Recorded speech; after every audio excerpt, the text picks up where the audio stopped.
Hello friends, welcome to Indian study पर आपका स्वागत है। दोस्तों, जैसा कि आप सभी लोग जानते हैं, उत्तर प्रदेश अधीनस्थ सेवा चयन आयोग के द्वारा आपका एग्ज़ाम डेट जो है वो कंफर्म कर दी गई है।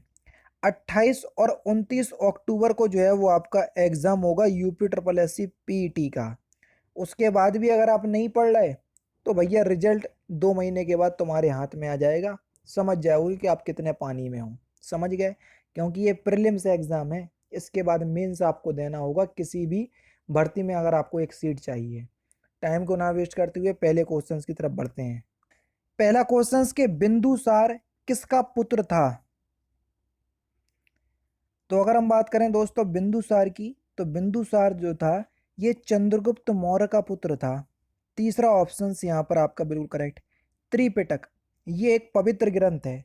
तो ये जो पवित्र पुस्तक है वो किस धर्म की है? बढ़िया क्वेश्चन है, जल्दी से बताओ। तो ये किस धर्म की है? बौद्ध धर्म की है। तीसरा ऑप्शन से यहाँ पर आपका बिल्कुल करेक्ट हो जाएगा। पाल साम्राज्य का संस्थापक कौन था? बढ़िया क्वेश्चन, सिंपल है ये भी। पाल साम्राज्य का संस्थापक कौन था? गोपाल। पहला ही ऑप्शन करेक्ट। भारत पर शासन करने वाला पहला मुस्लिम राजवंश कौन सा था?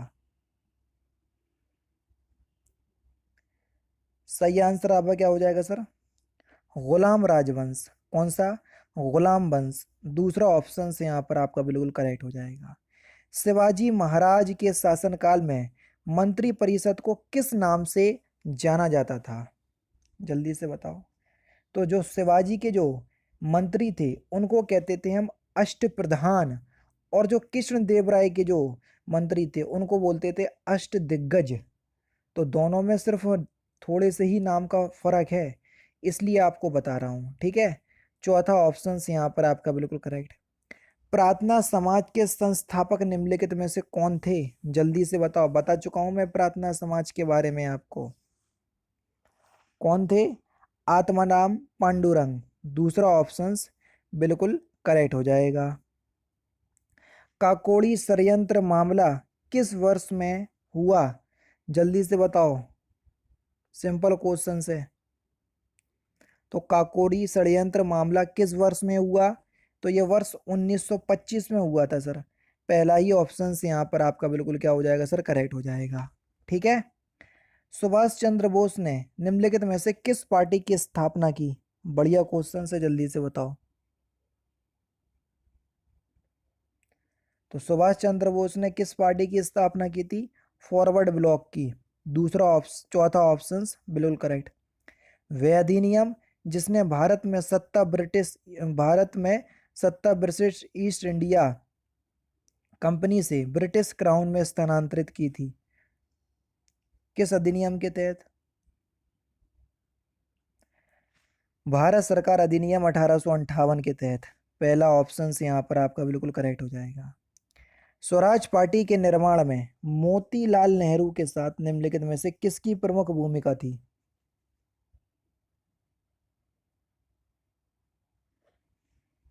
सही आंसर हो जाएगा आपका चित्तरंजन दास।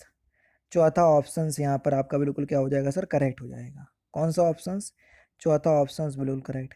भारत में सर्वाधिक जैव विविधता पाई जाती है कब, या कहाँ पाई जाती है भारत में सबसे ज्यादा जैव विविधता? शांत घाटी में। और शांत घाटी कहाँ पर है? केरल में। बता चुका हूँ। कहाँ भागीरथी और अलकनंदा मिलकर गंगा नदी बन जाती है?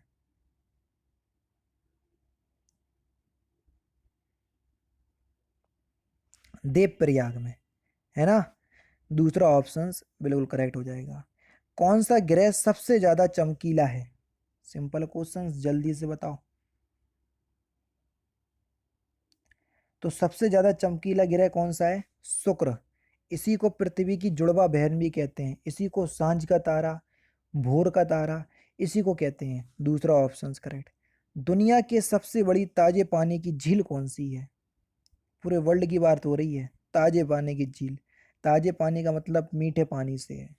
Lake superior. पहला ही ऑप्शन से यहाँ पर आपका बिल्कुल करेक्ट हो जाएगा। दक्षिण भारत की सबसे ऊंची चोटी कौन सी है?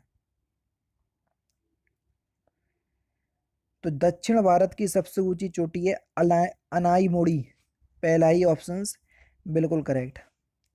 हिंदू रेट ऑफ ग्रोथ शब्द किसने प्रस्तावित किया? बढ़िया क्वेश्चंस, जल्दी से बताओ।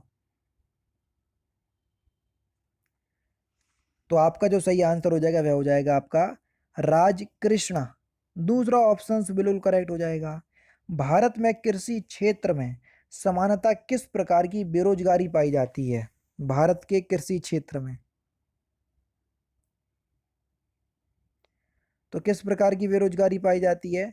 तो सही आंसर हो जाएगा सर प्रच्छन्न बेरोजगारी, यानी कि तीसरा ऑप्शन बिल्कुल करेक्ट हो जाएगा। कौन सा ऑप्शन? तीसरा ऑप्शन करेक्ट। भारत में हरित क्रांति का जनक किसे कहा जाता है?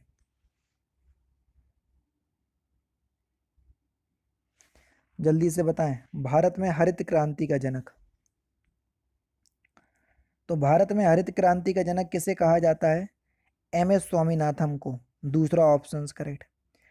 वही क्वेश्चन से रिपीट हो गया है ना। श्वेत क्रांति का संबंध किससे है? बढ़िया क्वेश्चन। तो श्वेत क्रांति का संबंध जो है वो दुग्ध उत्पादन या दूध से है, पहला ऑप्शन करेक्ट। वित्तीय वर्ष 2022-23 में राजकोषीय घाटे का अनुमान क्या है?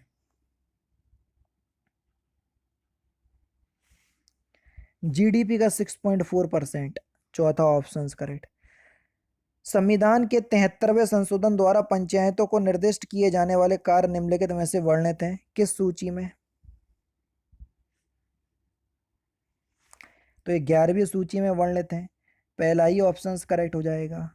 यदि सरकार राज्यसभा में पराजित हो जाए तो क्या होता है?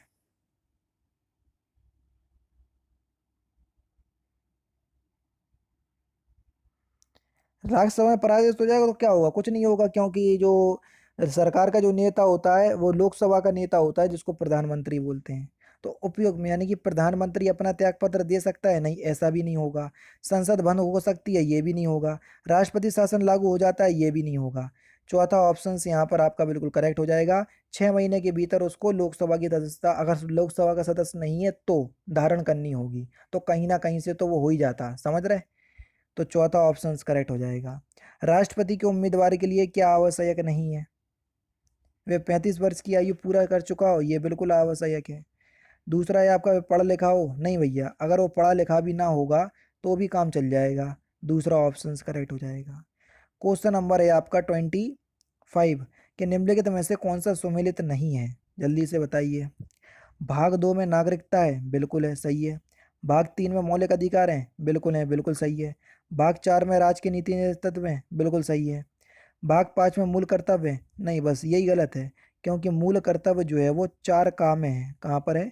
4 का, या 4 का ए पार्ट। तो चौथा ऑप्शन करेक्ट हो जाएगा। ठीक है। नेक्स्ट क्वेश्चन देखो कि लोकसभा के लिए चुनाव में निर्वाचित होने के लिए किसी व्यक्ति के लिए न्यूनतम आयु कितनी है? लोकसभा के लिए तो सही आंसर हो जाएगा आपका 25 वर्ष। तीसरा ऑप्शन यहाँ पर आपका बिल्कुल क्या हो जाएगा सर? करेक्ट हो जाएगा। ठीक है। और लास्ट क्वेश्चन आपके सामने कि न्यूटन का पहला नियम किसके रूप में भी जाना जाता है? तो इस क्वेश्चन का आंसर आप मुझे कमेंट बॉक्स में ही बताएंगे।